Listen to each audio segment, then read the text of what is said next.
the Moors, you did say something that I found very important. You said something about numbers. We invented the numbers, but the Europeans always say that the Arabs invented the numbers.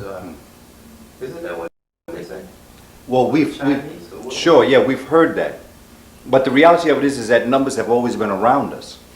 And when you go into the most ancient of civilizations, numbers play a very important role in the development of the civilization. And numbers are used for a lot of different things, and then mathematics becomes the manipulation of numbers. But numbers are a very spiritual essence if you understand them and if you bring them into consciousness a certain way. When we look at the Moors and we look at history, when we look at ourselves as a people, one of the things that I try to do is find, as we said about Professor Clark, giving us an understanding of the philosophical underpinnings is, how did we get here? There are three questions that I always ask that we should be able to answer. Who are we in this world? Where are we in this world? And how in the world did we get here? And if you can answer these three questions, that will cover, and there are other questions to ask, but these three questions fundamentally will get you at least to the point of consciousness. As an African people in 1999, as this is being done, August, it is important for us to understand, how is it that I am standing where I am and you are where you are? How did this happen? And it makes no difference what background you are. But as an African person with Native American ancestry, I ask myself this question. And what I come to realize is that for me to understand where I am today, I have to understand what happened in October of 1492 in the Caribbean area, this area here. But for me to understand what happened here, I've got to understand what happened in Spain, January 2nd, 1492. If I may come over to the larger piece, this is a map of Europe. This again is a relief map.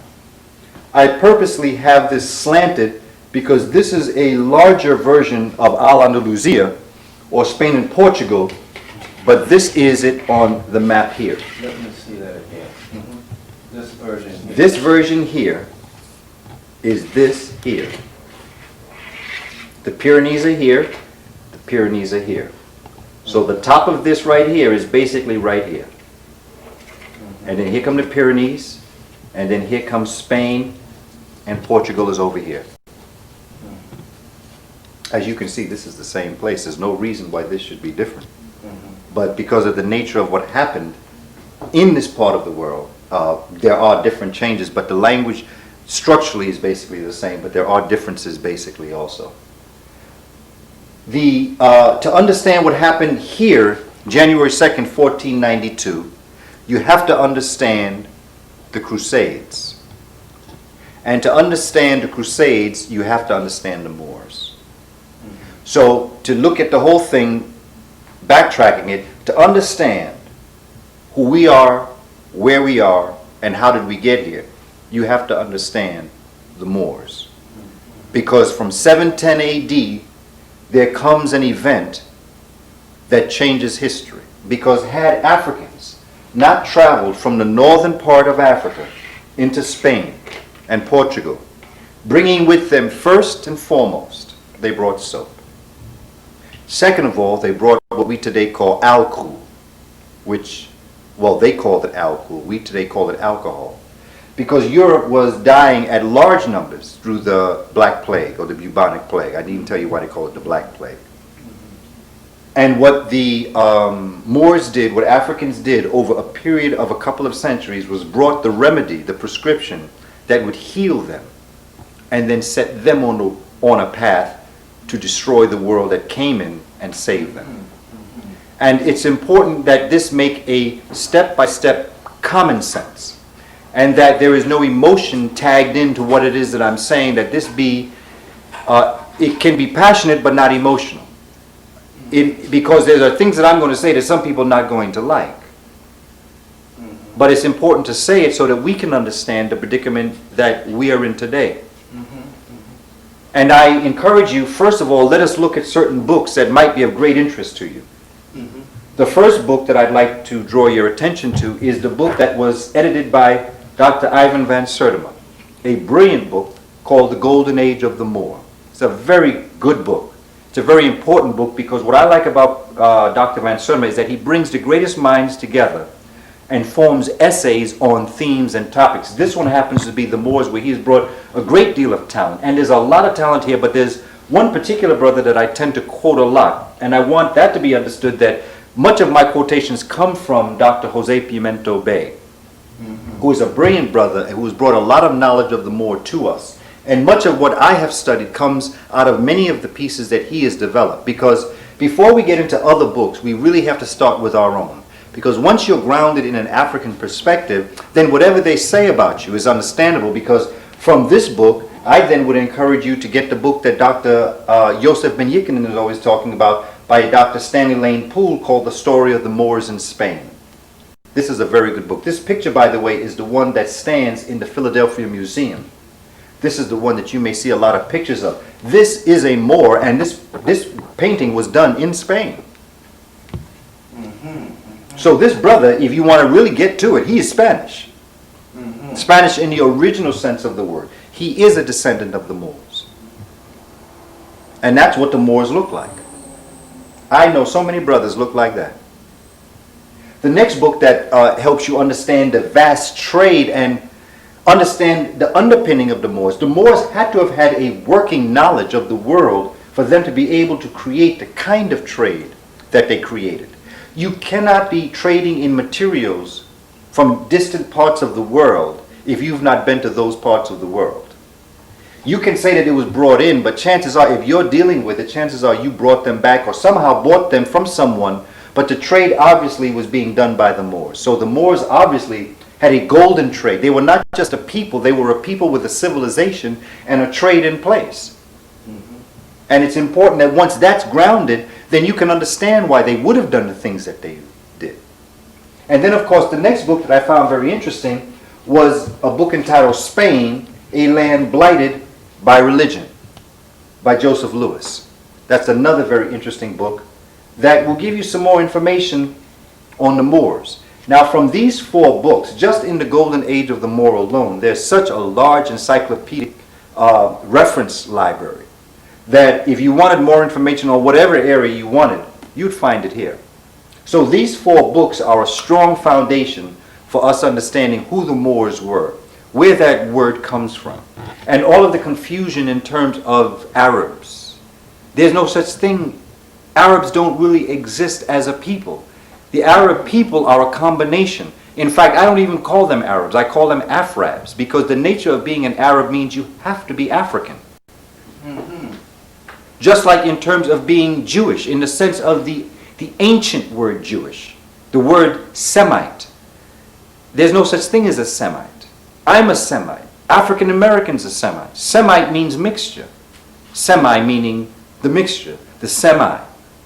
Not only that, but the word Semite is not used as a people. It's used as a language. It's a Semitic language, which meant that in this part of the world, languages of the northern climate and languages of the southern climate came together, mixed together, and created a Semitic tongue, or a tongue, a language of mixture, all in this area here. Arabs, as we know as a people, didn't exist prior to the Prophet Muhammad. Blessings on that brother's name. They didn't exist. No one referred to Arabs prior to Muhammad. They didn't exist. There were people, but they were independent nations. Some people call them tribes. I tend to stay away from that word because of what it means, but they were independent nations. It was the faith system of Islam coming out of Africa that united these peoples together. Prior to that, you did not have a unity of people in this area. Coming out of Africa? Yeah, absolutely. Well, when you look at the history, what we know is that Mecca, from what we're looking at in the works of many of our scholars, that the Kaaba that is used as a centerpiece to Islam, that essence that they must walk around, that black essence, and I want to call it an essence because I don't want to call it out of its name, but that stone that they walk around, that huge piece that they make their hajj for, is believed, and research shows, is one of the relationship temples to the Grand Lodge of Luxor. and that in fact that used to be an astronomical observatory, and that the only thing that is left behind is this black essence that people use to revere, and that is when you make your Hajj. That's how important astronomy is. Most of the constellations and stars that we speak about are not in the Latin language, they're in the Arab language. But in the Afrab language, we have to remember what was going on in this part of the world. That in fact, it was Muhammad, the prophet, blessings on that brother's name, that had gone into Mecca and was having problems with the families of Mecca. So therefore, he came back to Medina. That is why I say to anybody of Spanish background, of Hispanic background, if your name is Medina, that is not a Spanish name. That's an African name. If your name is Alvarez, anything with Al in it is not a Spanish name. That is coming out of the Al-Islam, the whole Alvarez, or whatever that may be. Whatever your name with the AL is an African name. The reason why I say that is because when the Prophet returned to Medina to plan his next strategy to move into Mecca, he sent Bilal, his adopted son, to Ethiopia. And it is believed that he sent him to Ethiopia and he gathered not just the people, the Ethiopians, but he also learned the faith system, because Islam as we know it did not exist in this part of the world during this time.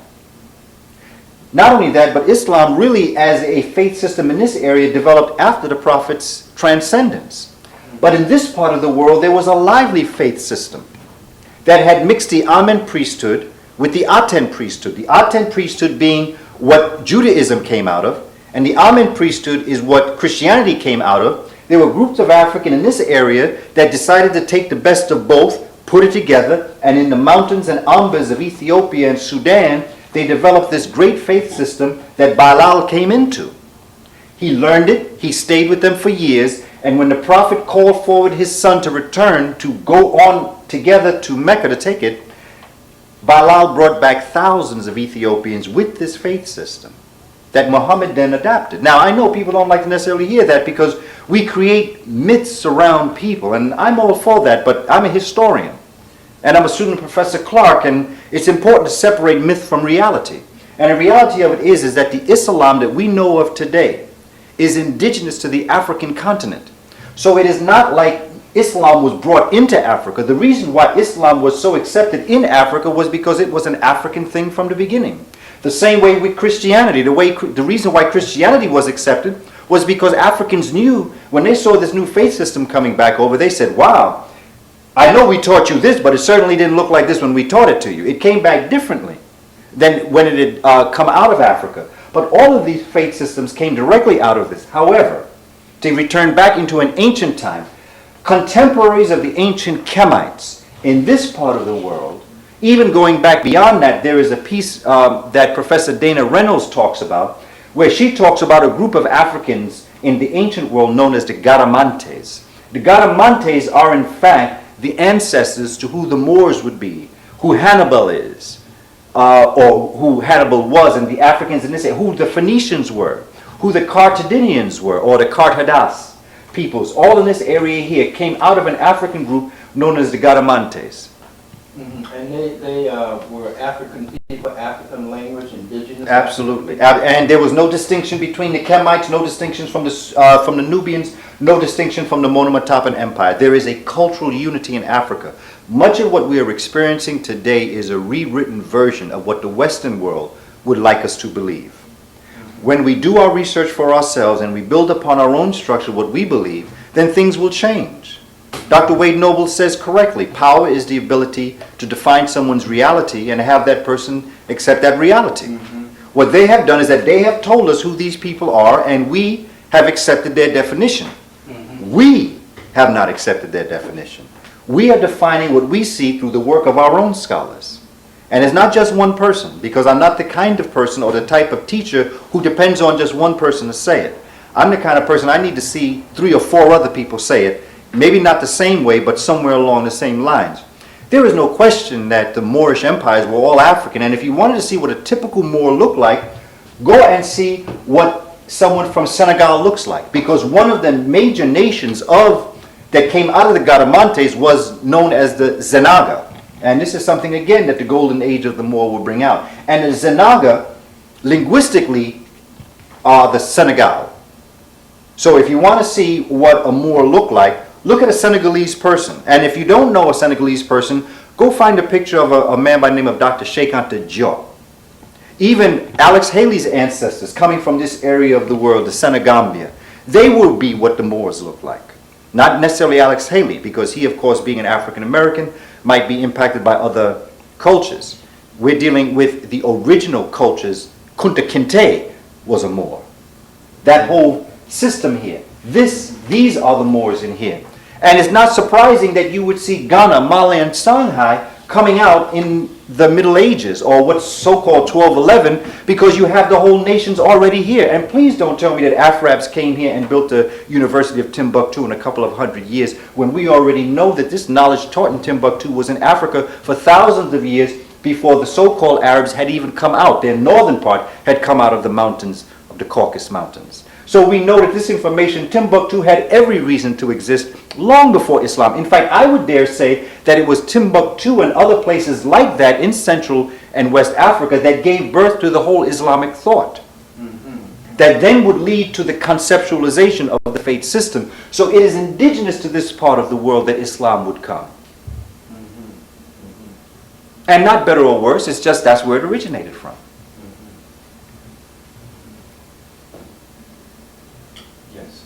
So please continue.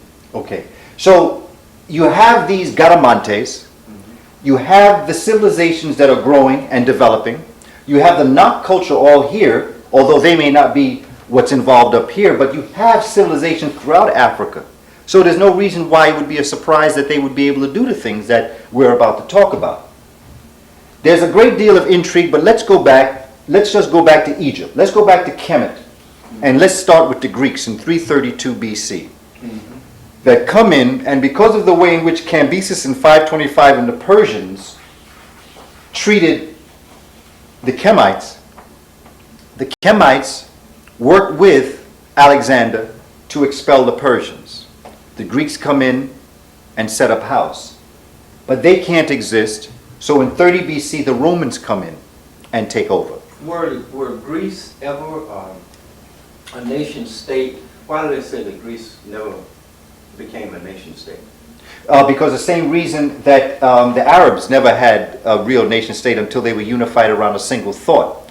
There's no way, because the Greek city-states as they existed were in eternal warfare anyway. That's all they understood was war. And so what developed was they latched on to the Kemetic thought.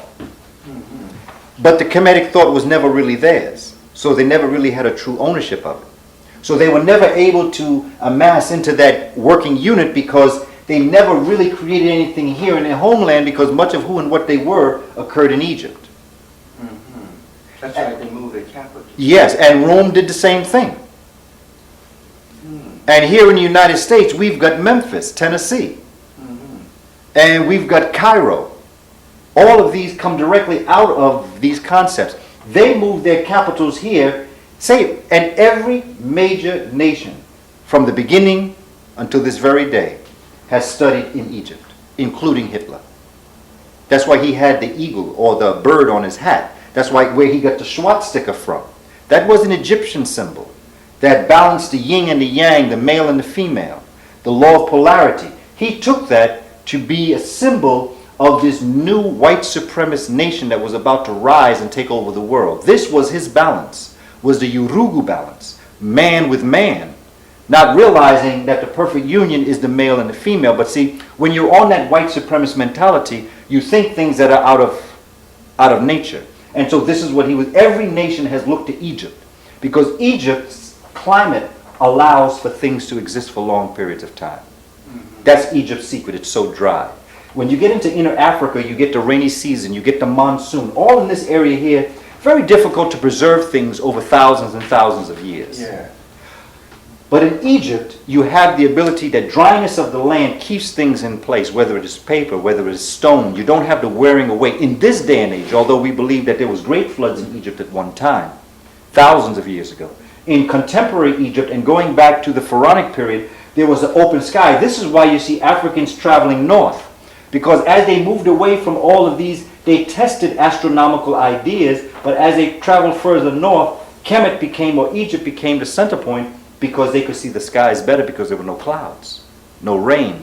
So it's like if you and I are trying to find a better way of looking at New Jersey, and we keep moving up and up. We move from Brooklyn to Manhattan. That's not a good view. We go to the Bronx, and all of a sudden we have a great view. We're the same African that was in Brooklyn, same African that was in Manhattan, but because of why we were moving the way we were, we find ourselves in the Bronx. But we're moving because we have a specific agenda, and that was to see the skies better. Because the better we saw the skies, the better we understood the earth. The better we understood the earth, the better harvest we'd have. The better harvest, the better we would eat. The better we eat, the better we think. The better we think, the better we would develop our culture, our civilization, and our nature. So there's a direct relationship between wisdom and survival. And this information gathering and coming up through this area here, then the Romans, again, we have, and now that we have the map of Europe, what we have here is that coming out of all these areas here, Norway, Sweden, Finland, Germany, particularly Germany, up in this area here, you've got these barbarian tribes coming down. And the Roman Empire talks about this.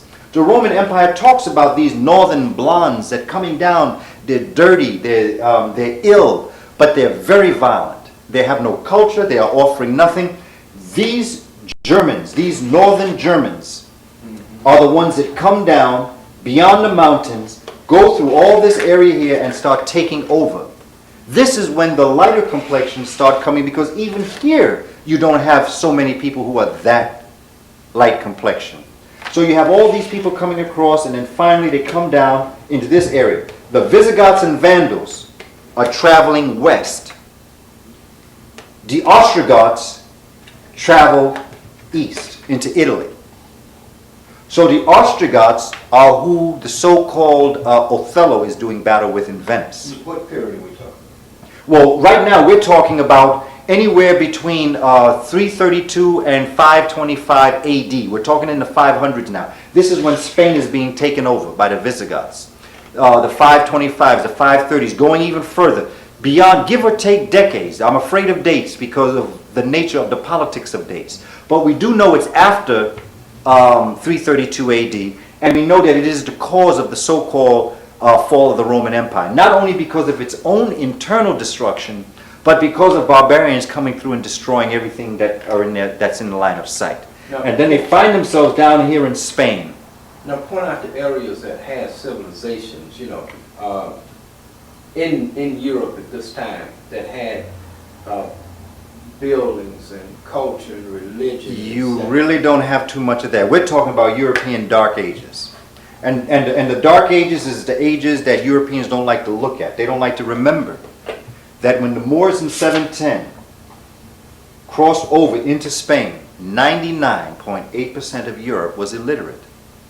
They had no books, didn't have anything.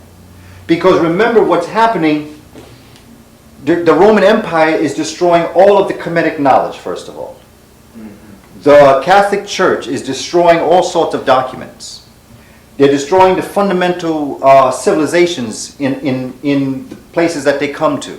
How are they destroying them, and why? Well, they're afraid of them. The Catholic Church is deathly afraid of a number of things that's coming out of Africa, particularly the Amen priesthood. Because, see, the Catholic Church wasn't what it was. The Catholic Church changed it with Constantine in 332 AD. He's the one that changes the whole feeling of who Christ was. But in this time, 332, he's also doing battle with other parts of the world, and he's trying to consolidate the Catholic Church. He's really trying to consolidate a force that will become a major force of the world.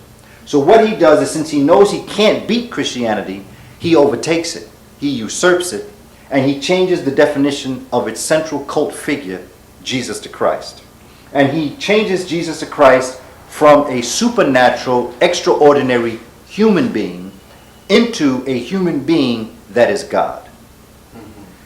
The African priesthood, the Orthodox Egyptian Coptic Church, and the Ethiopians don't want any part of this because they know that this is not the way in which their spirituality is. So he calls a meeting. From the moment that the Africans move away from the Roman Empire, that's when Rome starts having problems, but people don't want to talk about that. The barbarians come down and overtake it. But what Constantine attempts to do is he sidesteps the Roman Empire into the Roman Catholic Church, and the emperor becomes pope. Therefore, the Roman Empire doesn't fall, it sidesteps, but it loses its state power in a sense because it becomes more spiritual. However, that's not enough to fight these barbarians who don't care anything about God. So they come down and they kill off and they destroy whatever has already been developed, which is not much, but there's just a little bit of something left over from the Roman Empire that was left over from what they learned from the Greeks, of what the Greeks learned from the ancient Kamites. Now, just one thing, and I hate to interrupt, but these Visigoths and these aliens that are coming down after Mount, who are they? What are their history? They are basically coming out of these Germanic areas. All this area here, remember the 51st parallel that we talked about? The 51st parallel being basically right here. It cuts Europe in half. When you look at it, it just cuts it right across when you look at the 51st parallel. And everything north of this is cut off. So you have these people coming like Hamburg and Denmark. That's why you have, the closer you get here, the blonder, the lighter, the more blue eye you get. So those were ice people. These were ice people coming down after the ice mountains had begun to melt during a warming period that began to melt the ice that had started from Greenland. And Greenland is right here. This is Iceland, this is Greenland. Greenland on this map would be more over here. But it is out of this area because this was the last place for the ice to melt. Because remember, the Ice Age always started in Greenland and then covered the globe coming down this way. So that as the waters and the ice receded, the further north you got was the later in the period that the ice melted. So by the time the ice melted up in this time, these Norway, Sweden, Finland, all this area here coming down, these are all the people because they are not indigenous to this land. They've only been hiding out in the caves while it was cold. Then they start coming down, so none of them are really Germans or Poland. That just happened to be the land they were in prior to their coming further south. So that by the time they get down into this area, these individuals have just totally destroyed the whole conceptual framework, so then you have the whole history of what occurs at that point. With people coming down and the Vikings and all the rest of that. They didn't do anything. Vikings didn't have anything. And the key of it is that the few things that they did have probably were borrowed or stolen from lands that they had gone to. So we have in this area here, if we can move to this 500, 600 year mark, we have Visigoths and Vandals who have come down and plundered this land. They are just living and just abusing the people in this area. Constantly just raiding them and stealing from them. And what happens is that word here gets to the people here that in Morocco and in Africa, that Spain is a very interesting place and that it has land there. They already know this because they're there, but in 710, Tarif, T-A-R-I-F, is sent across to look at the prospects of going into Spain.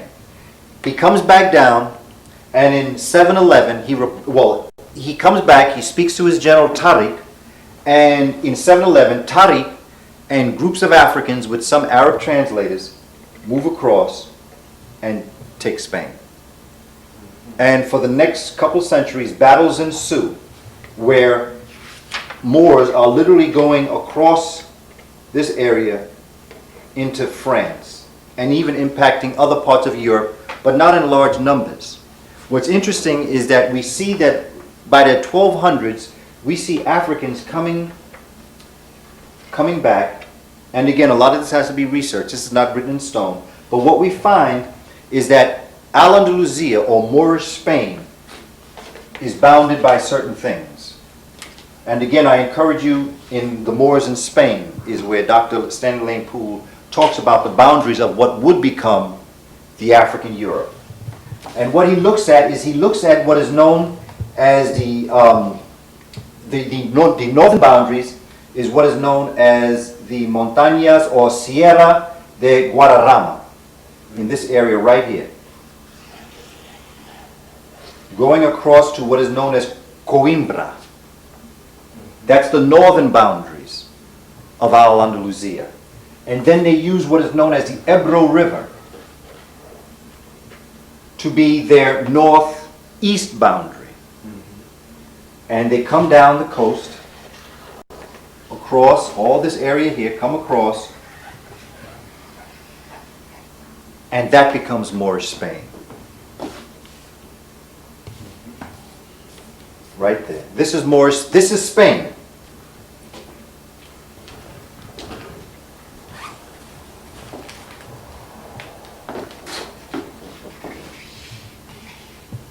All of this is what would be considered Spain, let's say.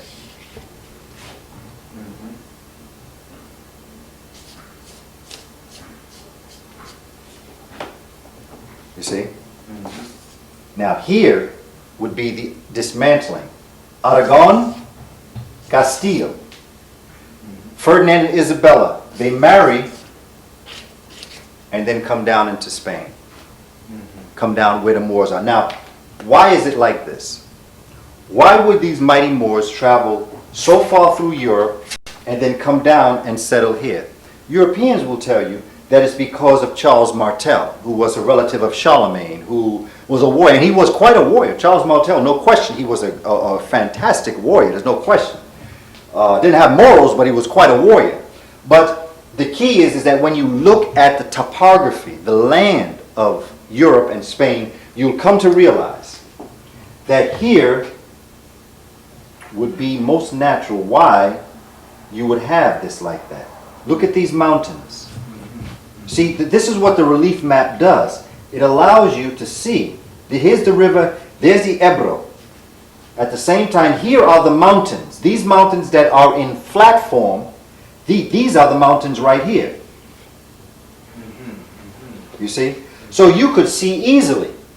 These are the this is a river right here. This is a valley. This was very fertile. This is where a lot of the different kinds of the olives, the Valencia oranges are not Spanish. They came from Africa.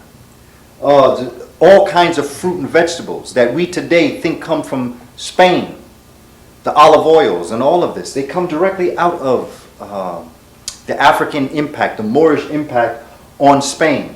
And so throughout all of this area here, you have, and you can see why the mountains, because these become boundaries. These mountains down here, these mountains are known as Sierra Morena, black mountains.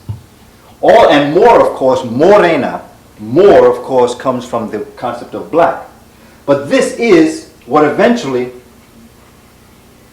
and you can see why. There's a natural reason why this would become a very important area.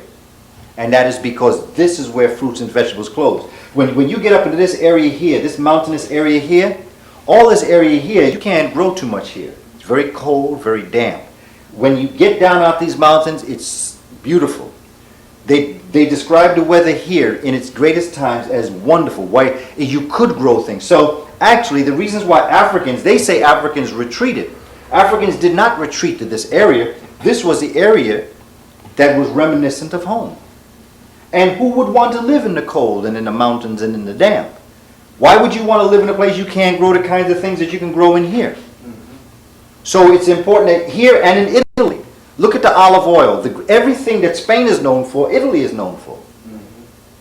Grapes, wine, champagne, the Toledo, Wilkinson, razors, swords, steel making, all comes out of the Moorish impact in Spain. So this area here eventually becomes the final piece for the Moors. From 710 until 1492, Africans rule this part of the world and bring civilization to this part of the world. What are some of the things they bring? Well, for one thing, in some of the areas that they bring hot and cold running water.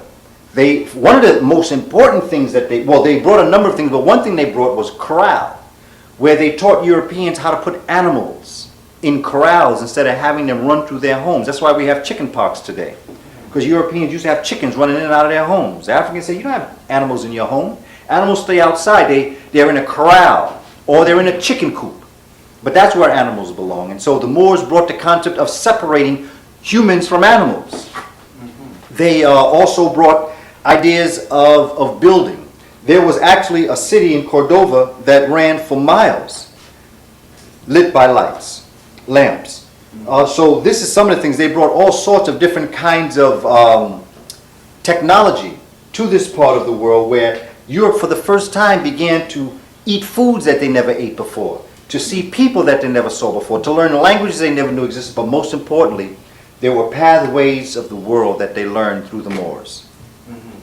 These same paths that the Moors took to leave this part of the world were the same roads that the Europeans took to conquer it. Before the universities, talk about what they taught in those universities and how that impacted Europe. One of the keys that they taught was that they broke knowledge up into different areas. For instance, in our schools today, when we study math in high school, we study algebra, which by the way is Moor. That's what the Moor brought, algebra, algebra. Algebra is the manipulation of numbers. They brought algebra, and then you study geometry, and then you study trigonometry. What they brought was a sequence of knowledge that one built on the other. In other words, you can't study algebra and then trigonometry, because the principles of geometry lead you to understand trigonometry. When you understand the sequence from algebra to geometry to trigonometry, it then allows you to calculate numbers, which then takes you to the differentiations of the calculuses that you study. Because calculus basically means calculation, but it means manipulation of numbers, which shows you the differentiation and the other kinds of things that you do in math. The Moors brought this into Europe. Every Gothic cathedral that you see is built on the premise of how Moors built the Alhambra and the other kinds of structures in Africa. Every cathedral, every choir situates itself the same way choirs in African choirs would be. They sat at the feet of these Moors, and they learned so much information that they came up here into England and they started university. In fact, they started two. One was Oxford and the other was Cambridge. Some of these those are patterned after the Moors? Absolutely, absolutely. In fact, much of the work was studied in Arabic and then translated into another language.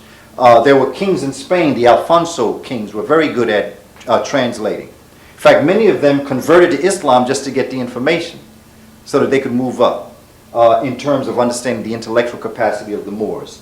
Every university, whether it be Salamanca, whether it be the University of Coimbra, whether it be a university in France, anywhere in the world, it would have been scholars that sat at the feet of Moors that then went to that part of the world, because Europe had no schools.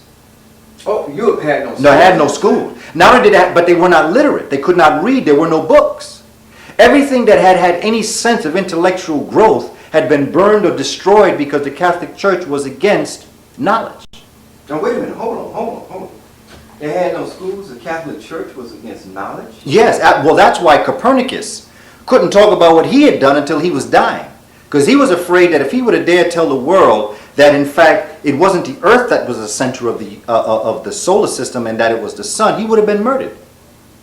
The same way when you look at the way in which you know that Greeks, the Aristotles and the Platos and the Socrates were teaching an African wisdom is because each of them were either murdered, exiled, or beat up for teaching a foreign doctrine in Greece or by Greeks. Now, if this information was indigenous to Greeks, they wouldn't have been accused of teaching a foreign doctrine. So by the nature of the Greeks being against these scholars, they were against information. Well, the Catholic Church played the same role with Copernicus and Galileo and others who had a fixation on spirituality. Even today, if we speak of us and the role that we play in the evolution of life on earth, there would be people who would doom my soul to hell if I were to say that God did not create Adam and Eve.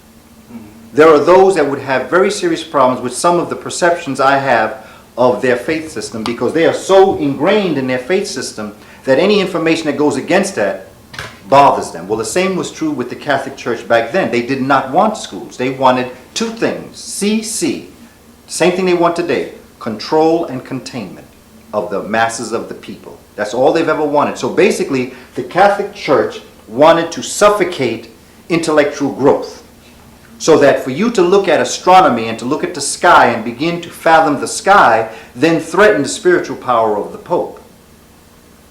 So that Europe, 99.8%, I'm not sure what I said, but over 99% of not even the kings and queens could read. At the time I'm talking about here, the kings and queens of Europe lived in barns. The castles that you see are not their castles. They did not build those castles. And for you to put an alligator or a crocodile in a moat tells you there are no alligators and crocodiles in Europe.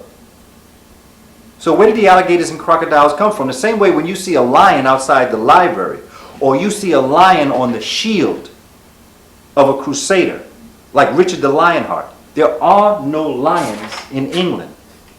So your even reference to the lion has to be an African thing. This is why Medunataire is so important for us to understand the Africanness of Medunataire, because most of the symbols in Medunataire are indigenous to Africa. Why are people like Professor Clark always told us, why are they going to come here with nothing, come here and build everything, and never even think to go back there? And build back. Even if you didn't do it in your own land, but you got to do it in another land, why didn't you bring back the knowledge of your land? But you're not going to find the things they said they built. If they were smart enough to come down and build pyramids, why didn't they build the pyramids in Europe? Why don't you see the movement towards intellectual growth? Why is there a dark age? There is a dark age because African knowledge is snuffed out by the Catholic Church. The so-called Renaissance comes at the same time that the Moors are in Europe. Like, for instance, Leonardo da Vinci is 1505. You're dealing with Copernicus. You're dealing with Galileo. You're dealing with Johannes Kepler, coming directly out of the Moorish impact in this part of the world. You look at so-called classical music. I start my day every day with classical music, so-called European classical music. And people say, you know, I'm surprised because out of that, I'll play a little Olatunji. And people say, you know, it's funny that you go from Bach and Beethoven to Olatunji. And they say, what a change. I say, there's no change at all. It's the same thing because Europe didn't have classical music. Europe didn't have music. The Moors brought music into Europe. So the piano is nothing but a harp turned sideways, encased in wood. That's why the piano is shaped just like a harp. Well, the harp is African. There are no harps in Europe. And so it's important that when we look at the things that are in Europe, we have to look at what existed in Africa and what existed in Europe prior to the Moors. As I've said before, I think that to have a Renaissance is the greatest miracle that I've ever seen. Forget the Greek miracle. I think the Renaissance is a miracle because how can you be reborn when you've never been born? For the European to say they went through a Renaissance is like saying you've been reborn, but you've never been born. Europe never had a naissance.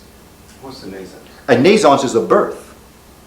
Renaissance is a rebirth. That's a French word. Renaissance means rebirth. Well, perhaps you can tell us what would have been the culture, the lifestyle, and the economics of Europe at this particular time so that one can kind of get a true picture of what life in Europe was like. I mean, what are we talking about in terms of serfdom and that kind of stuff? How the Europeans actually carried on a culture, an economy, and a religious system. Okay. From Spartan Rome to the Greek city-states, from the Greek city-states to the warrior Roman class, to the Visigoths and the Vandals, Europe has nothing but a succession of wars. Nothing but a succession of wars? Exactly. You see, the Pharaonic period of Egypt is a timeline. And what we do in the timeline is that we can measure technological advancement according to Pharaonic Egypt. Right. When you deal with Europe, the timeline, the notches that are on the European timeline are the wars. Europe has had no technological advancement. It hasn't really done the kinds of things with what they know that Africans have done. Therefore, there's nothing but constant wars. The feudal system, and see, this is why, again, in looking at this honestly, Europe, in this area here, like I said before, if you were a stronger so-called lord, even when you look at what they call themselves, a lord, if you were a lord and your posse was big, and you came upon a group of people that their posse wasn't that big, you could literally, and it was within your right, it was law, not a written law, but just law, because remember, people couldn't write in Europe at this time. It meant that you could overtake that individual's land, you could take his wife, his daughters, everybody, and take over, and they become your slaves.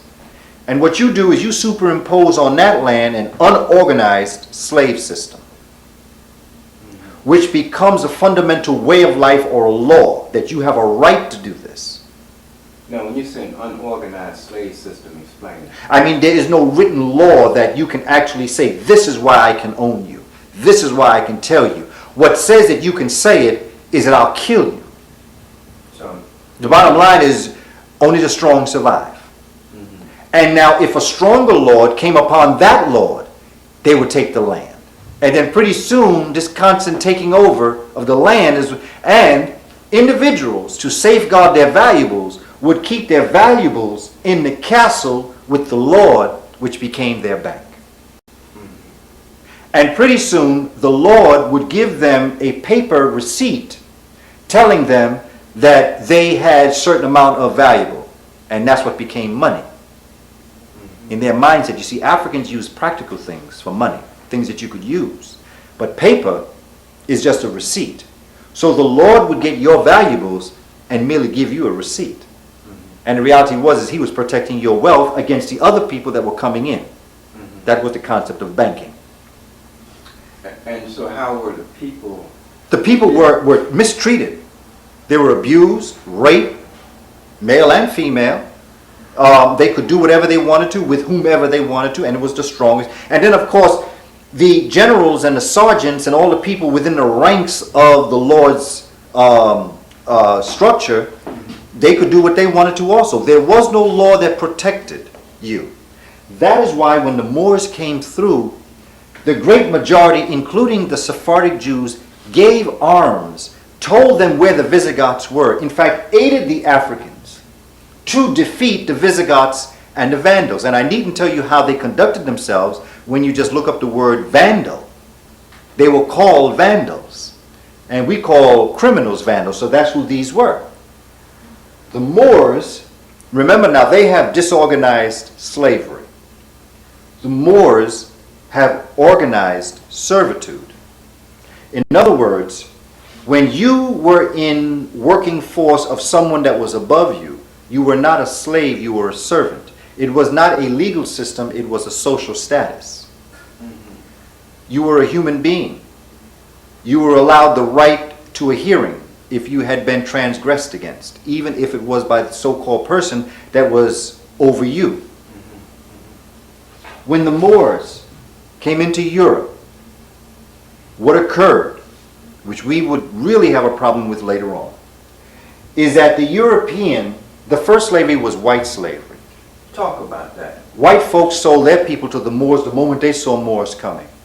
It was of great pride to be able to have a black face on your family shield. It was an honor for you to have a name like Moor or Morrison. Saint Maurice was the patron saint of Germany, who was, by the way, a Chemite or an Egyptian. When the Moors came over, they were literally welcomed into the community for what they brought, because they brought fairness. In Al-Andalusia, if you were Jewish, you were tried by a Jewish court. If you were Christian, you were tried by a Christian court. The only people that the Moors could try were other Moors. There was a universal way that everybody could live in peace. What the Visigoths and Vandals did in terms of religion no longer existed. Their attacks on Jews no longer occurred. This is why the people that were expelled from Spain immediately after the Moors were the Jews. Because after the Moors, the Jews were hated the most in Spain. And there was a great relationship between the Sephardic Jews and the Moors. The Moors controlled Europe and the Sephardic Jews controlled the business. Together they ruled Spain, and they ruled in peace from 710 to 1492 with skirmishes. And of course, in the 1400s, you have the beginnings of what has been our unfolding from the beginning. You have little principalities fighting each other. And one of the ones that brought down Boabdil was that he was fighting his uncle. His uncle and even his mother didn't have much. They thought that he was in cahoots with with Ferdinand and Isabella. Didn't have too much respect for him, and there was infighting, and the infighting led to the destruction of the Moorish Empire. and that happens everywhere. Egypt, wherever we go in the world, they do not have the powers or the number to overtake us. They exploit us fighting each other. And that's been their history. They don't have the power. We give them the power. In fact, the more powerful they become is the more power that we give them. Because if we really analyze them for what they really were, we would know they are not what they pretend to be. But the Moors bringing in this civilization brought in concepts of an organized servitude that Europeans took advantage of, and they took Moorish organized servitude and superimposed it over unorganized slavery. And the end result was organized slavery. That's how they were able to write into law. See, they already had the framework in place. What they needed was organization. The Moors helped organize them. They became better, and I'm talking, they traded in their own people for hundreds of years before Africa. Yes, white slavery was it. Selling particularly their daughters. They would sell them all over the world. See, we don't know this because they are so focused on us in the newspaper nowadays. It seems like we are the ones that are so perverse and depraved. But the reality of it is that it began here. See, we don't have a history of this. But when you say sold slave, how do you mean literally? Literally. Explain how. Where they sold them to, and where did they sold them to Moorish princes, and you know, in many families, the wives and the children reportedly were so relieved when they were sold. They were better treated by Moors as servants than they were as wives to their European husbands. Now, generally you heard that the Arabs bought whites and sold them into Yes. all over Europe. But what would be the difference now between Arabs and Moors? Are we talking about the same people? Well, we're talking about the same racial problem because Islam really broke along racial lines, which people don't like to talk about. The reason why Islam went the way it did was because when the Prophet Muhammad was transcending, a black man inherited Islam. And the lighter complexion Eurasians who had come into Islam were very offended. And so the split was along racial lines. It was not along, it was along who would inherit Islam, but it was along the lines of what culture would inherit Islam.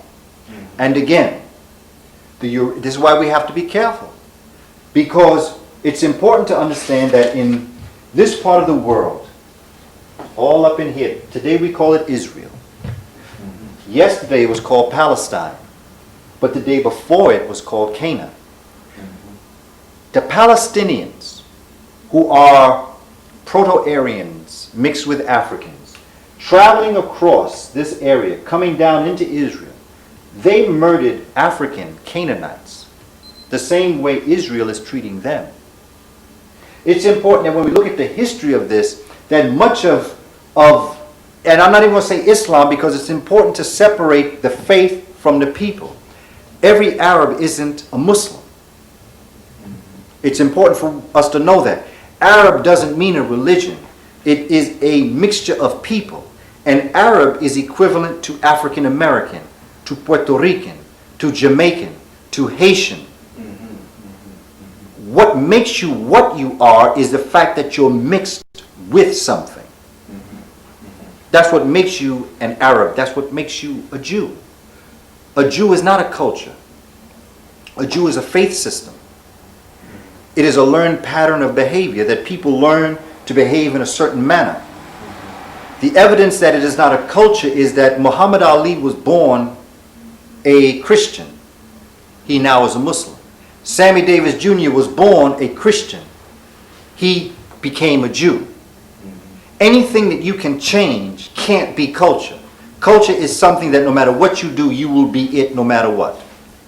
So that when you can change your religion, it's obvious that that's not your culture, that is a learned pattern of behavior. You learn how to pray. Just like you learn how to say Christian prayers, you learn how to say Muslim prayers. You learn how to say Jewish prayers. Everything has its relationship according to the learned pattern of behavior.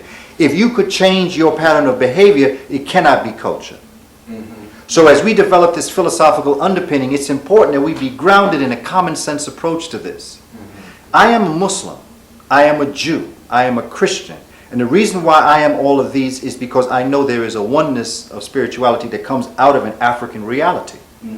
There is no, the two things that Professor Clark always taught us, there are two things that black folk don't need. We don't need another religion, and we don't need another organization. And I support that concept in that I encourage us to become grounded in whatever we are, become grounded in the Africanity of what that is. So if you're a Democrat, look at your Africanity of being a Democrat. If you are a Christian, whatever organization or religion you belong to, believe me, it started in Africa. Ground yourself in that reality and then make your reactions to how you live be a part of that living reality. But there is nothing out here. Everything that is out here is still the same thing. It's your depth perception of what you're looking at. We are looking at a perceptual world of what Europeans have superimposed over us. What we have to do as a people is to go back to our rich tradition and begin to look at the world through our eyes. What I'm looking at right now will not change in terms of its structure, but what I receive from it will change because of my depth perception of what I'm looking at. Therefore, an African statue becomes far more than just an African statue when I know that when the knees are bent, it means that that statue is in motion, as opposed to it being the legs being still or straight. It means that it is standing still. It could even mean mummification. But with the African view towards that statue, it changes from a statue with bent knees to a statue that's in motion. European eye says it's bent knee. African perception says that that is a living, moving statue. Then you look at what the statue represents, and that's what is living and moving. We have to do this perception with everything that is around us, because everything that is around us we will never be able to react to as a European, because the first step is your perception of your senses, but the next is the images you create. Our images are different from their images. Our senses is different from their senses. When they superimpose, it is like what Dr. Sabi says, they transplant you. It's like taking a plant from Africa and putting it in the middle of Brooklyn. Brooklyn is a beautiful place, but that's not where that plant belongs. It belongs in Africa. The same way if you took a pine tree and put it in Uganda. A pine tree doesn't belong in Uganda. The nature of the climate creates a certain situation, and the organic family comes out of the same thing. So we are a transplanted people. We are a people who have been moved from our natural habitat into an unfamiliar habitat. We then act a certain way that they accuse us of being crabs in a basket. However, if you were to go back to the water where the crabs came from, you would notice they don't pull each other down. A crab in its natural surroundings acts like a crab should act.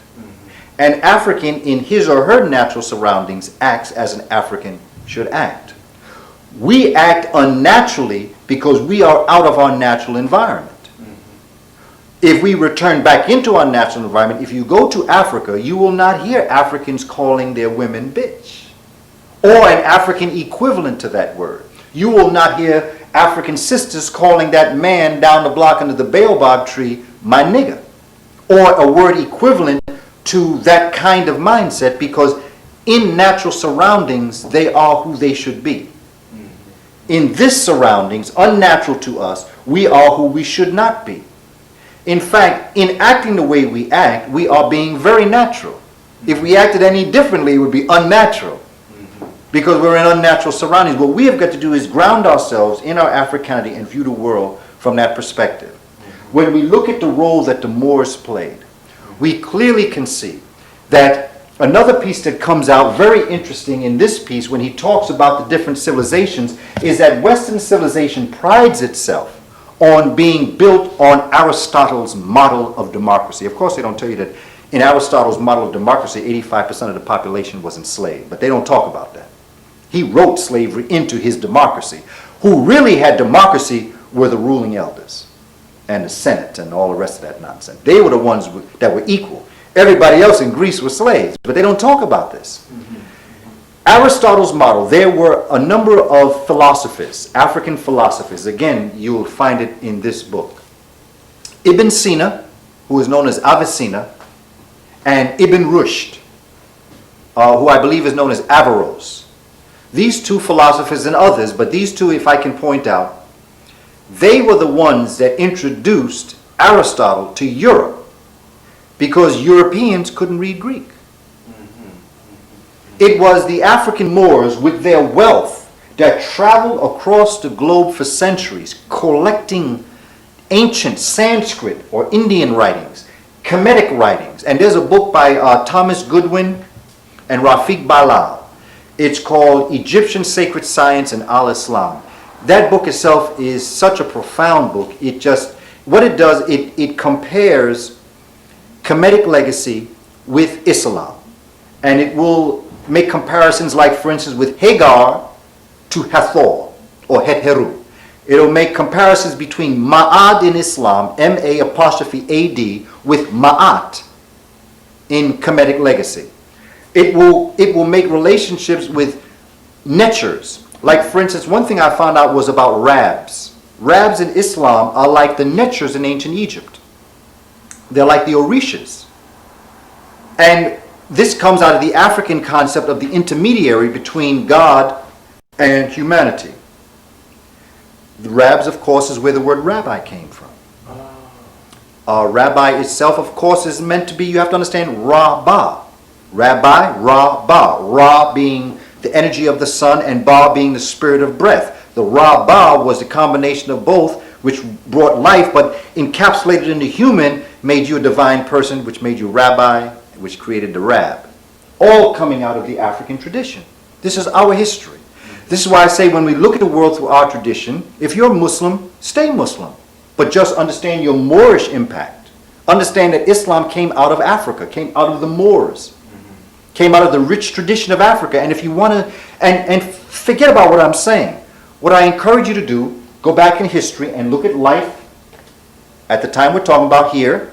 Look at life in the East, Persia, which was Iran, Iraq, coming down to Saudi Arabia.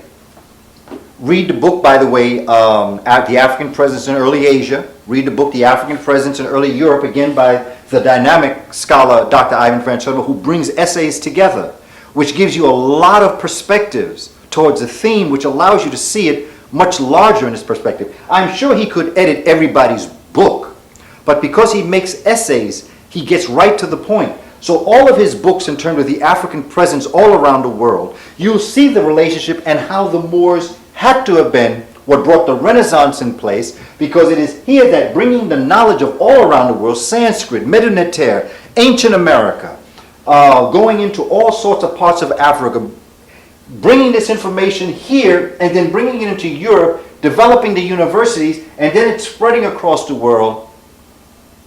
The Aristotle model of democracy was introduced by African people. So even the democracy, the conceptual democracy of Europe, because mind you, there's nothing but kings and queens in Europe. There's still kings and queens in Europe. In fact, we've lived to see the King of Spain in Europe. So there's still kings and queens. So where all of a sudden is democracy? And America, by the way, is not a true democracy. The fact that we have a president is the last throes that they just couldn't get rid of that king concept. So the president is there. If America was a true democracy, we'd be run by Congress. But because we have a president, that's the throwback to the Europeans' inability to get rid of the king. Okay, so the Moors stay and education of Europe at a time when Europe was selling its own people in the Dark Ages, enslaved, only about the women, and then move on to the Moors being the Inquisition. But women played a role, European women. I mean, there was so many of them burned to the stake, but tie that in with Sure. the church. And, Sure. And you know, there's one other thing that I'd like to add about this. Another thing that the Moors brought was a sewer system. In other words, when Europeans went to the bathroom, they went right there. They might have segregated themselves into a corner of the room, but they dug a little hole and they went to the bathroom there. When the Moors got there, they said, no man, you got to run that stuff out of your house.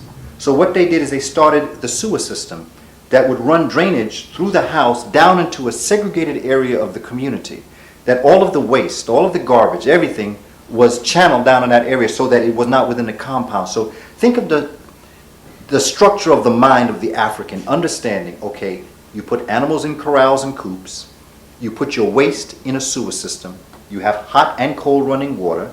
They had air conditioning in Europe.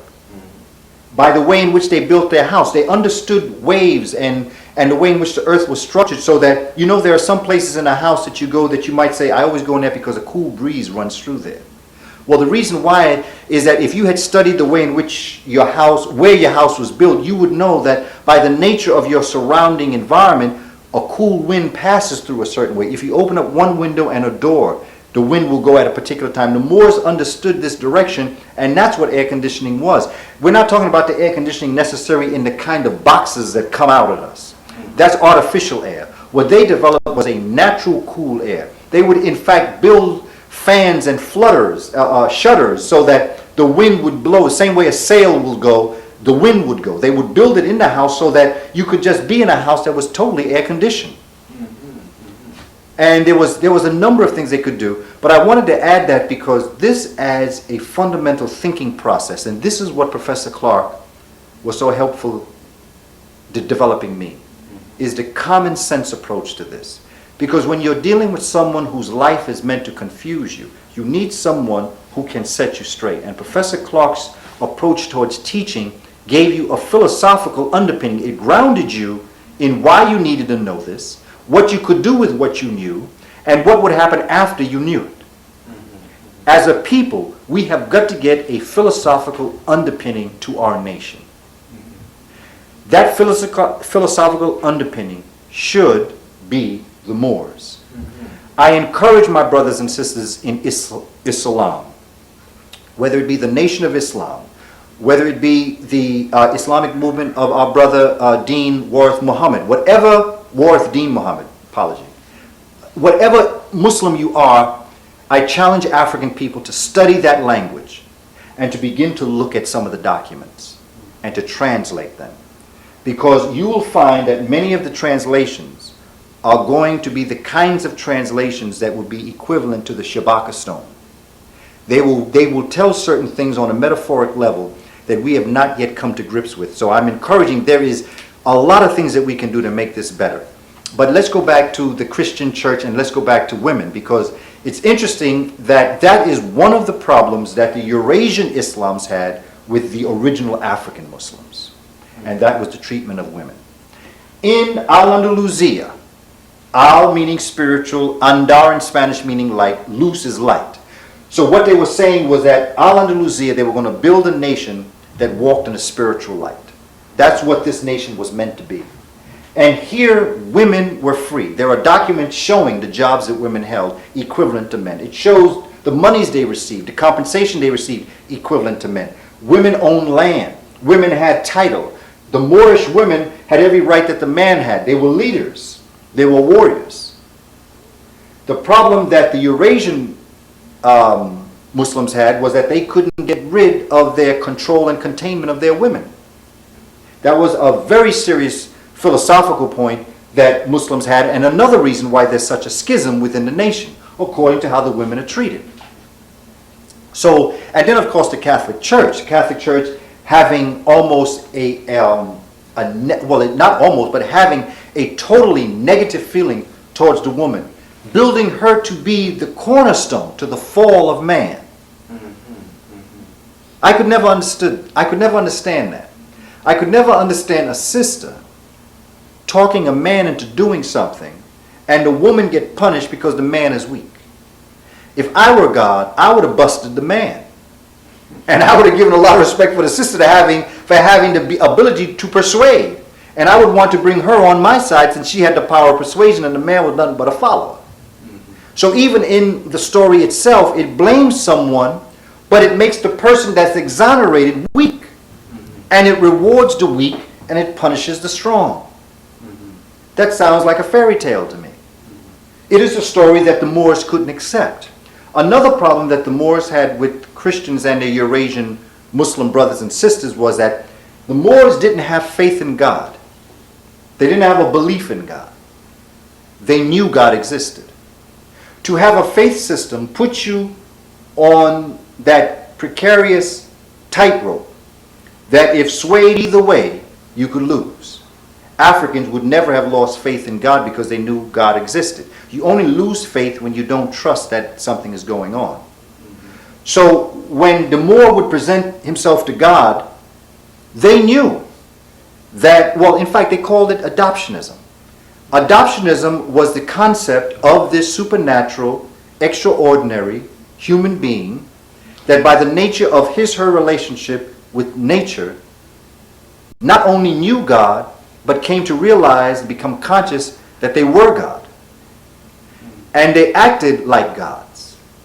And if you define your God to be the master and the mistress of the universe, God acts a certain way.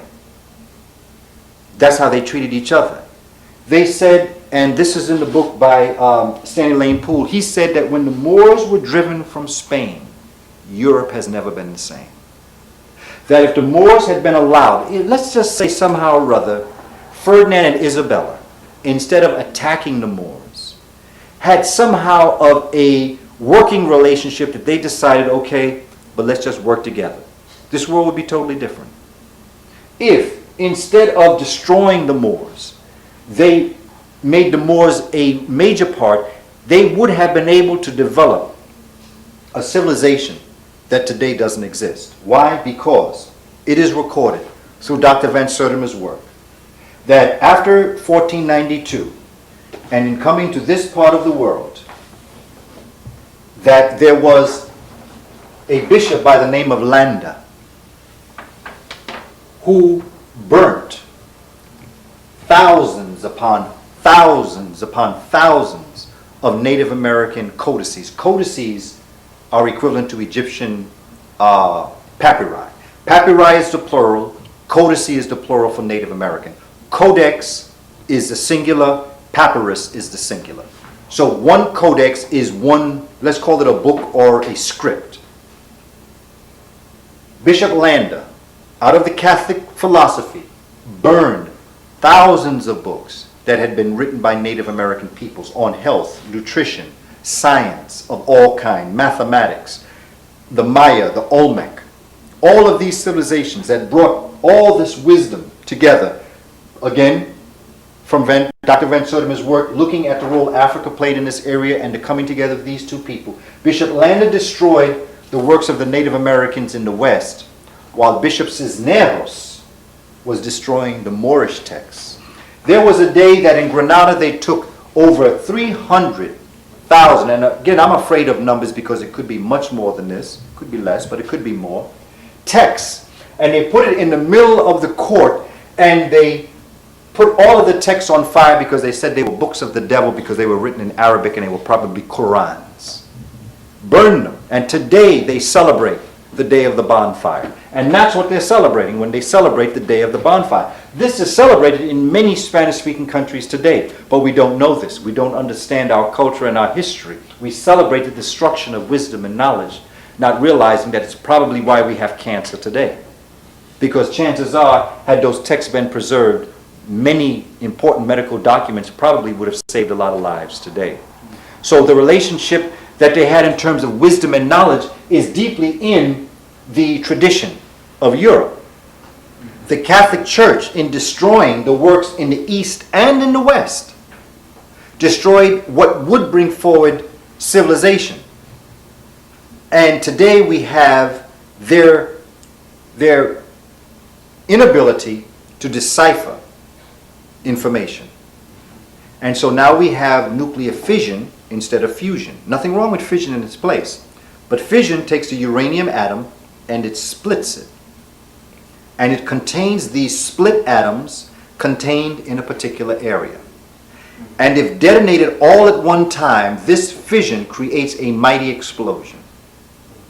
What I just told you is written in the Muslim text that dates back in the thousands, 1,000 years ago. In other words, Africans understood the nuclear bomb.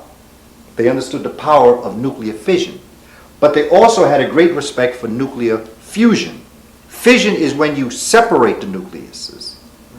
Fusion is when you fuse them together. And this is why the study of the sun has to become priority in our life. so that we can begin to develop the kind of civilization built on an energy level that only the sun can bring to us. The Moors were aware of this. It is in their documents. So this is not something that we're all dreaming of. This is things written. This is where those that can understand the Arabic language would be able to decipher and translate some very important documents. The Catholic Church rising up through this time in the 1500s and the 1600s, you can see what's going on, because look at what happens. You have the splitting of the world in half. It's called the Treaty of Tordesillas. Dr. Leonard Jeffrey says this is one of the turning points in European history. What this does, it literally cuts the world in half. Gives the east to Portugal and gives the west to Spain. However, what they didn't tell you is that Christopher Columbus was a double agent for the Portuguese. Because remember, Christopher Columbus is married to Portuguese royalty. He is involved with the Portuguese long before he's ever involved with the Spanish. It is upon this mark that Brazil speaks Portuguese today, was because the Treaty of Tordesillas, the line of demarcation, cut it so that the largest part of South America would go to Portugal. And the west, Florida and California, Los Angeles, and all these other areas would go to the Spanish. But now you have other world powers coming on the scene, like England. And England says, well, who is this Pope that he can split the world in half and give half to Portugal and half to Spain? What about us? Germany says, what about us? France says, what about us? And so what happens is that there starts to be a war amongst the Europeans for the spoils of what the Moors introduced. And the reason why Portugal, you hear this story about Prince Henry the Navigator, that's such nonsense. There are boats in the pyramids of Khufu that are larger than Prince Henry's boats of Portugal. Where did he learn how to get on the waters? He learned from the Moors. Why is Portugal and Spain the countries of Europe that are moving out of the Dark Ages first? What is it happening here that's not happening every other place? The Moors. See, this is how you can tell civilization. Why didn't they do this before 710 and 711? Why was it only when Africans came up that you start the literacy of Europe? You start the building of different buildings in Europe. You have warfare on a level of guns going on. You have a number of different things. The foods are different. The foods are changing. Why is this happening? Why didn't it happen before? It's not happening before because it wasn't introduced. The Moors were not there. It was they who brought this in.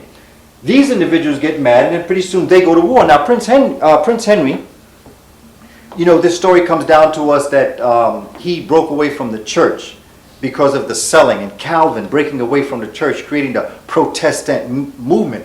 It had nothing to do with the so-called, days of grace, that giving church money would give you abstinence. It had to do with the fact that the only way that they could take away the power of the only way they could get land that the Spanish and the Portuguese got was to take away the power of the Pope. Because if the Pope is not your leader, he can't tell you what is and is not yours. Therefore, England, France, Germany, all in the guise of religion, break away from the church to undermine the power of the Pope so they can go to war with Spain and Portugal to take back land. And that's what begins to happen. And one of the next great power comes France. The great power I'm talking about. France with Napoleon. Now what brings him up? He gets into Egypt. He gets into Kemet in 1797. Napoleon III, the so-called Great Napoleon. And it is here that he brings his intelligentsia that studies Egypt and is able then to bring what we know as the modern world into place. England says there's no way we're going to let France get away with that. So England, Wellington, then goes after Napoleon at Waterloo. When he beats France, the first thing he wants is Egypt. Why? Because he wants the knowledge of Egypt. And then we move into the 1900s with so-called Lord Carnarvon in Egypt, unleashing secrets, and then you have the Industrial Revolution. Not only Industrial Revolution, you have America in geometric progression going into a civilization that they themselves have absolutely no reason to be in, because they don't have the background information to be there. You cannot get to the Iron Age without going through copper and bronze. You can't get to trigonometry without first going through algebra and geometry. It appears that Europe overnight has been by God given all this information. And they were given this information by God. The Moors gave them this information. And the Moors at this time in history were their gods. They won't admit it now, but this is the truth. With enough investigation, you'll find that Morocco played a very strong role in the development of the Constitution of the United States and what we today know as America. The Moroccan government had a lot to do with the information that America received, along with the acceptance of America as a nation. So there's an ongoing role between the Moors and America, not to mention, of course, the work that Dr. Bey is doing, Dr. Jose Pimienta Bey, in the relationship of the Moors and Native American peoples. It would be so obvious that if you have this great civilization going on at 710, going up to 1492, it would only be natural that between this time period, 710 AD to approximately 1492, that you have the great nations of Ghana, Mali, and Songhai, and that they themselves, under Abu Bakari II, as Dr. Van Sertima says, and they came before Columbus, coming to America. There's no reason why some of those Moorish heads could not be, the Olmec heads. There's no reason why some of them could not be Moorish heads. There's no reason why there could not have been Moorish civilizations in America that would have led to the darkening of the Native American peoples, along with all of the other nations of color that were embedded in America. So it is not, from my perspective, unnatural that we would see such a lively relationship between Africans and the Americas and China. There's evidence of Africans bringing elephants into China. But if you're bringing elephants into China, what kind of boats must you have? What kind of technology that would allow you to bring elephants? You don't do that on no canoe. So they would have to have had high-powered wisdom. Not only that, but you have got to know that if you have a certain amount of weight, how you're going to travel on the water. So they must have had great navigational skills to know how to bring elephants from Africa to China. So all of this knowledge is here, but because they have dwarfed us and superimposed this concept of white supremacy on us, we don't know how great we were in history. So now we fight and we struggle and we go here and we go there to be accepted in a college. That some of these individuals from Cambridge and Oxford came to the United States and decided that they were going to create King's College. The same people who studied at the Moors brought the information that they had developed in England, that the Moors had taught them, to the United States and created in New York King's College. Today we call it Columbia University. Columbia University's wisdom and knowledge is based in the wisdom and knowledge of African thought. Let me ask you though, how were they able to defeat the Moors, and what kind of fighting and atrocities were perpetrated on the Moors? I saw you read the book. Okay. Let's just look, and you see again we have to look at the Inquisition, and we have to understand exactly what it was that was going on in terms of the Inquisition. Yeah. Okay, the Inquisition, more or less, is basically, this is a book called Spain, A Land Blighted by Religion. Please allow me to read, just so you can understand. Joseph Lewis, this is what he's saying. In my travels through Spain, I saw many buildings that were used as inquisitorial chambers. In Seville, I saw the crucifix, which hung in the building of the Inquisition, presided over by Torquemada. Torque, Torquemada. In Valladolid, I saw the Palace of Justice, which was afterwards used as an inquisitorial chamber, where Isabella and Ferdinand were married, and under whose regime the Inquisition was started. I visited the cells and saw many of the dungeons of this building. In Madrid, I visited the public square where the officials of the church and the state assembled to celebrate the reading of the sentences of the auto da fe to the victims before being burnt at the stake. However, here in Barcelona is the only building that I found in Spain that bears the official seal of the Inquisition. In this building, helpless men and women whose only crime was that they did not believe exactly as the church wanted them to believe. We're talking about the Moors. See, this whole concept of not believing were them trying to get the Africans to take on Christianity, something that the Moors never did to the Christians, by the way. They were tortured with instruments invented by the perverted ingenuity of man to produce the most excruciating pain and torment. These tortures consisted of the breaking of the victim's bone upon the wheel and rack, you know, that thing that stretched you, the application of the thumb screw and the leg crusher, the branding of the flesh with red-hot irons, the tearing of the body with pincers of steel. Eyes were blinded, fingers cut off, and tongues ripped out. Some were submerged in waters, others were beaten and racked beyond recognition.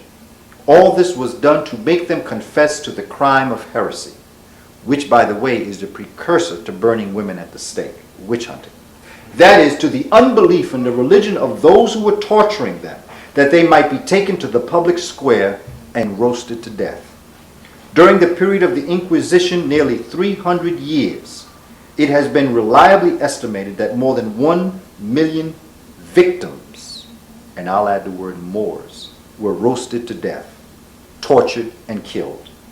One of my purposes in traveling through Europe was to gather together as many as possible of the instruments of torture that were used during the Inquisition and establish in the United States a museum of these religious articles that may serve as an object lesson to man, that he should bear charitably and tolerantly with his fellow man upon the question of religion, and that such a hateful institution as the Inquisition shall never again exist upon this earth. This is white supremacy. This that we just talked about is what we went through here in America. Maybe you could, I just want you to segue that into, after the Inquisition, Portugal, which was already in Africa, but the slave trade begins, and it is the same army on a war footing, or these same people on a war footing, who comes to Africa. I want you to kind of give us your insight and understanding to these two cultures clashing, and how they would have ultimately end up with us being annihilated. Well, fundamentally what you have is what Francis Cress Welsing calls genetic annihilation. They understand that the clock is ticking. Even in 1492 they understood this. And they understood that if they allowed the Moors to continue to be in power, that in fact they would physically, mentally, and spiritually be taken off of the planet. And that their birth would never occur again unless Africans moved into the Ice Age. That's the first thing that they understood. They understood that they did not have the wherewithal to be able to survive and to create a civilization. So they, like parasites, like fleas, attached themselves to the host, sucking the nature of the host from it. What occurred, as always occurs, the only way that Castile and Aragon could defeat the Moors was the same reason why they could not defeat them before. Because the Moors were organized and Castile and Aragon were mortal enemies. When Castile and Aragon, Ferdinand and Isabella only got married to unite the two kingdoms, east and west, to go after the Moors and chase them out. The Moors fought amongst themselves. As an African people, in my research of us as a people, before you see our destruction in whatever phase, whether it be Egypt, whether it be the Moors, whether it be us in America, even to this very day, if you see our destruction, if you take 2 steps back, we're fighting amongst ourselves. They don't have the power and the ability to do what they have to do. They must depend on us fighting each other, which weakens both of our factions, and they come together whether they like it or not. They hate each other, but they understand the need to come together as one, and then to separate us into two, so that their one is in fact a majority over our two, although our two combined dwarfs them in terms of numbers. But with us split apart, they can do battle with both factions because we both have 2 enemies. We have them and us.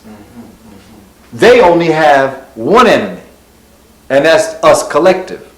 But they got help. They got allies on both sides because we helping them, and our brothers and sisters are helping them by us fighting each other. If we got to the point where no matter what we felt towards each other, that we had unconditional love for a nation to be built, we would be free yesterday. It is only the Willie Lynch syndrome, as Minister Louis Farrakhan points out, that keeps us in the position that we're in. Because once we come together, it's over. Now, they come after the Inquisition. Yes. They come down into Africa. Well, the Inquisition is going on.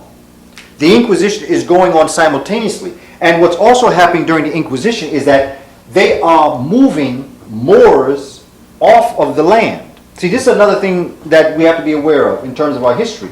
Many of the original people coming to this part of the world were Moors, particularly those in the Spanish-speaking islands.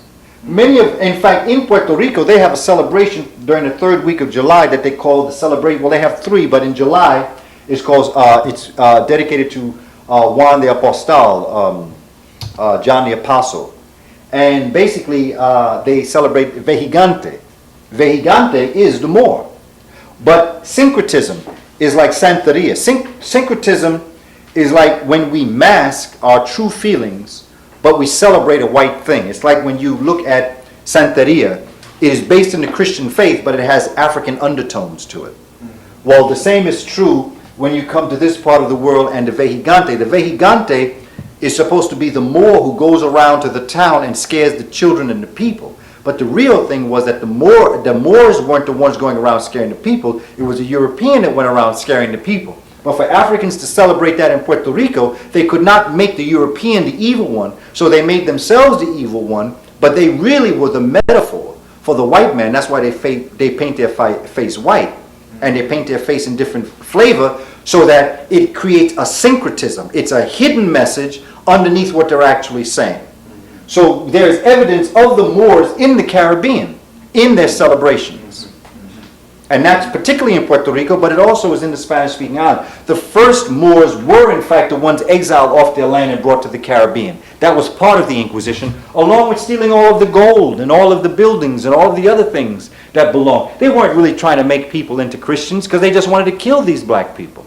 They just used religion because a lot of the Moors were already Christians. There were Moorish Christians here too. Moor doesn't mean you're a Muslim. Moor is an African. It means you were black. But there were Moorish Christians, there were Moorish Jews, and there were Moorish Muslims. Of course, the great majority were Muslims. But during the Inquisition, they steal the land, which gives the monetary ability for Columbus to get on the waters, and for Spain to come to this part of the world, and for Portugal to come to this part of the world. See, that the money they used was coming out of the Inquisition. They were going to steal it anyway. Whether you became a Christian or not, they were going to kill you and take your stuff. They just used religion as that piece. You know, like the martyrs. The book points out there were no martyrs. In fact, the Moors used to tell the Christians, look, we don't want to kill you. The Christians, some of them committed suicide, and other Christians said that the Muslims had killed them and made them into martyrs. Where does the word martyr come from? Anytime you see Moor, Mar, any of that, comes from the Moors. The first martyrs in Europe were the Moors. The word martyr comes out of Moor. But see, they don't say this. You know, when you have Joan of Arc and all of these other martyrs, people who died. Well, the first three martyrs of the Christian church were African. The first martyrs of the church were Africans. The first Christian church was African. So it is not far from the fact that martyr became Moor.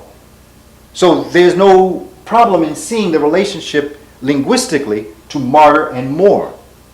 And it's important that the monies that were taken from the Inquisition that led to exploration, what occurred in Europe was, well, let me put it to you this way. The ancestors to multinational corporations are the pirates. Remember, the governments give charters to businesses that come and do all their work. The governments didn't do that. The businesses did that. Slavery was a business. It wasn't a political entity. It served political purposes, but it wasn't a political entity. These were businesses. When you're dealing with these pirates, Sir Walter Raleigh and all these people, these are the ancestors of big business. These are the ones that start channeling. This is where they get their money from, in terms of Because what Europe is looking for is drugs. They're looking for sugar. Drugs. Sugar. Sugar was the first drug. Europeans got hooked on sugar. Moors brought sugar into Europe. So what happened was, because you see, you can't grow sugar in Europe because sugar needs a tropical climate. Sugar cane, you see? So what is happening is that sugar and sweets are being brought here. These Europeans never ate this before. They never had food that they had the spices and things for the food. So what happens is that they get hooked on sugar, but they can't get enough of it. So they decide to go, see, cotton didn't get us in trouble. Sugar did. That's the first product of the slave trade, was sugar. So what happens is a lively trade occurs here. Hold on. But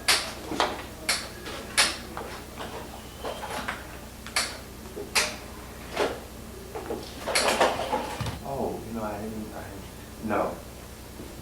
It was taping down here though. okay, But so it's when on. we stopped before when I changed tapes, I forgot to cut this back on. Okay, Okay, but it was taping down here, so we got it down here. okay. The key to remember here is that the agricultural ma'afa, enslavement period, or life down here, built astronomically the industries and factories of the North. Free labor. But what happens is that in an industrial revolution, for instance, when you begin, what might have taken you an hour to make one pair of shoes, you now can make 300 pairs of shoes. Let's just throw that out, even if it was 5. What's happening is that industry is growing at geometric progression while capitalism grows arithmetically. In other words, arithmetic means 1, 2, 3, 4, 5. Geometric means 2, 4, 8, 16, 32, 64, down the line. What was happening was that agriculture was slowing up industry. And the North said to the South, we are in an industrial mode, which means that in an industrial mode, we have to create a capitalism. Everybody has to be able to vie for the top. There has to be very strong competition. In order for it to, we'll strangle ourselves. We'll drown in our own situation if we don't expand. The holding of African people must stop. See, they did not see where this was heading. They had no conceptualization of being able to do 200 shoes in a way that you would only have been able to have the time to do one. So they didn't see this happening, so therefore when it came, it surprised them, and they began to choke. So what they said is that you all have to stop this enslavement. You can't have slavery because if you have free labor, the whites, the poor whites, will not have an incentive to move up because people in business will have free labor. So why pay somebody when you can have it done free? Okay? The South said to the North, look, it's because of us that you even have that, so you need to be quiet. See, the South could have lived on its own. The North couldn't. The North needed agriculture. Agriculture didn't need industry because they still could do what they needed to do down south. But down north, if you don't have the product, you can't make the thing. If you have the product, you might just do it, but you do it slower. So the South had the advantage, and they knew it. And they said, no, we're not going to get rid of our enslavement. That's what made us who we are. You're asking us to do something you had slaves just up until a couple of years ago. You only cut it loose because you're industrial now. But you don't like them any more than we do. And they said, no, we don't like them any more than you do, but that's not the point. For industry to be able to survive, you've got to stop slavery. That is a principle in capitalism.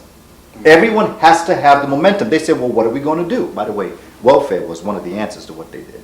But they said, well, what we're going to do is that we're just going to free African people. And the South said, no, you're not going to free them. North said, yes, you are. South said, no, we aren't.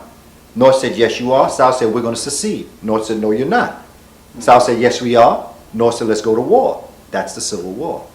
It had nothing to do with freeing us. They didn't have any love for us to free us. They freed us because industry couldn't have existed with slavery in place. I'm not quite sure that I understand that. Are you talking about people wouldn't buy the products and then they would be making a lot of products and couldn't sell them? Why couldn't they sell them to Europe, to England, and create other markets, other places?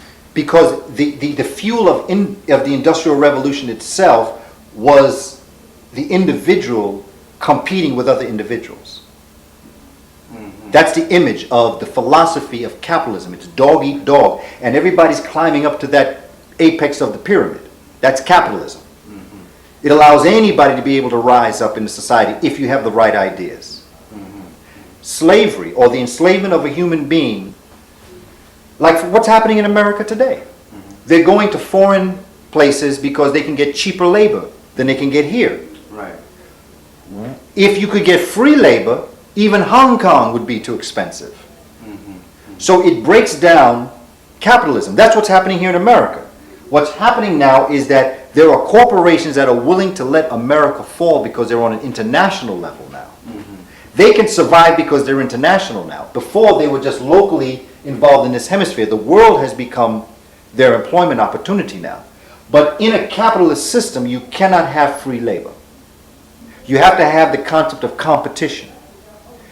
Someone is not going to hire somebody, like for instance, if you have a farm and you say to your workers, if you know you can sell, let's say, 200 ears of corn for a great price, you'll say, the first person that brings me 200 ears of corn is going to get a bonus. Okay? If you say to somebody, whether or not you pull this, you're not going to get nothing extra, the incentive to be quick isn't there. Right. As a slave state, if you are in a position of working for free, there is no momentum for you to compete. Therefore, everything is going to keep going this way while industry is moving very quickly, but you're still moving this way. It will suffocate industry, and there will be an implosion in the civilization. The first evidence of that implosion was the stock market crash.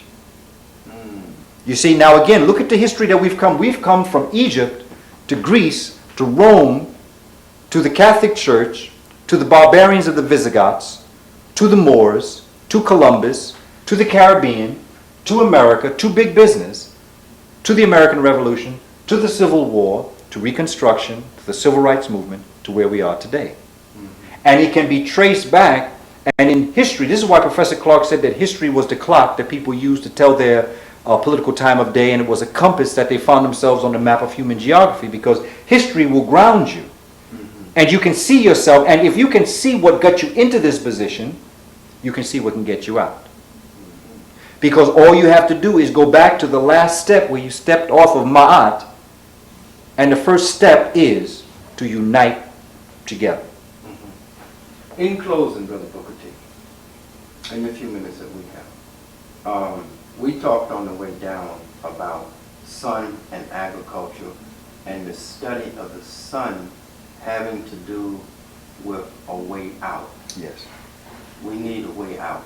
Absolutely. Maybe Absolutely. just close with that. I'd close on a high note. Absolutely. Well, you know, the high note is here.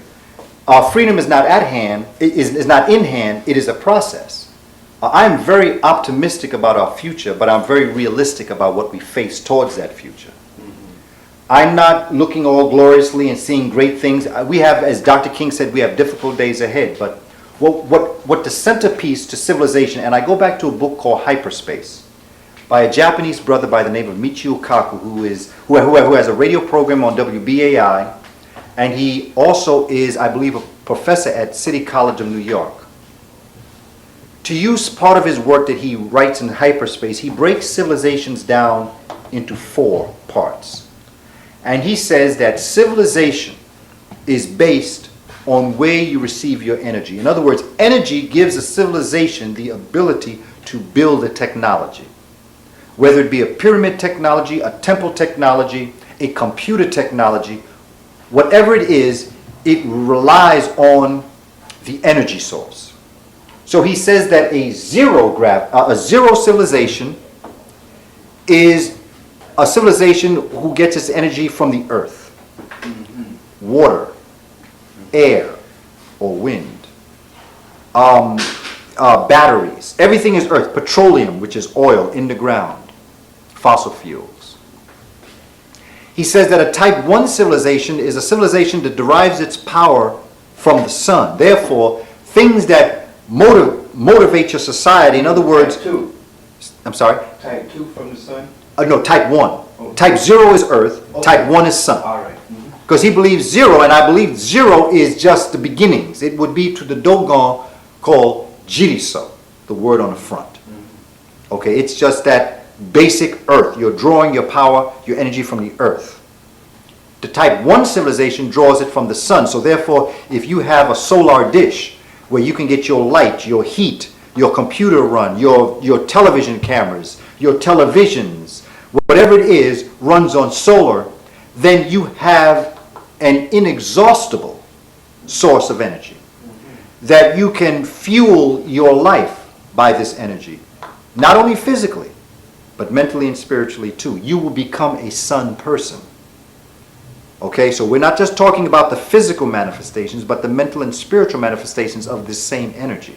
Because we all are, by the way, pieces of the sun encapsulated in this temple.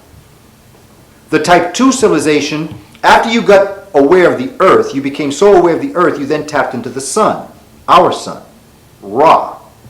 Then, after tapping into the sun, our sun becomes like a satellite. Just like when you want to watch a show in, let's say, Africa. You don't have a beam that can take you directly to Africa, so you have a satellite. A satellite that will send a message from where you are to the satellite, and then the satellite down to where you're going on the earth. Even if you're going on the other side of the earth, you need to send that message to another satellite that will then send it to that part of the earth. But a satellite will do it. The Kemites believed, ancient civilizations believed, that you could use the sun as a similar satellite. That in fact the type 2 civilization was where you derived your power from the galaxy, the Milky Way galaxy. In other words, you used the sun as a satellite to draw other powers from the billions and billions of stars of our entire Milky Way galaxy. Imagine that kind of energy that you could have. For me, the evidence of that power rests in the sarcophagi of King Tut, that in fact Africans were on a type 2 civilization by some of the pictographs of the relationship of stars to human beings. It's obvious that they knew something. Also, the Dogon clearly talk about a galactic power that they were able to derive. But now the final type of civilization, a type 3, remembering the satellitic kind of power, is that the earth and the human uses itself as the energy. Then the type 1 is the human uses itself to get the solar power. Then the type 2 civilization is that the human uses the sun, and the sun is the satellite that draws galactic power from billions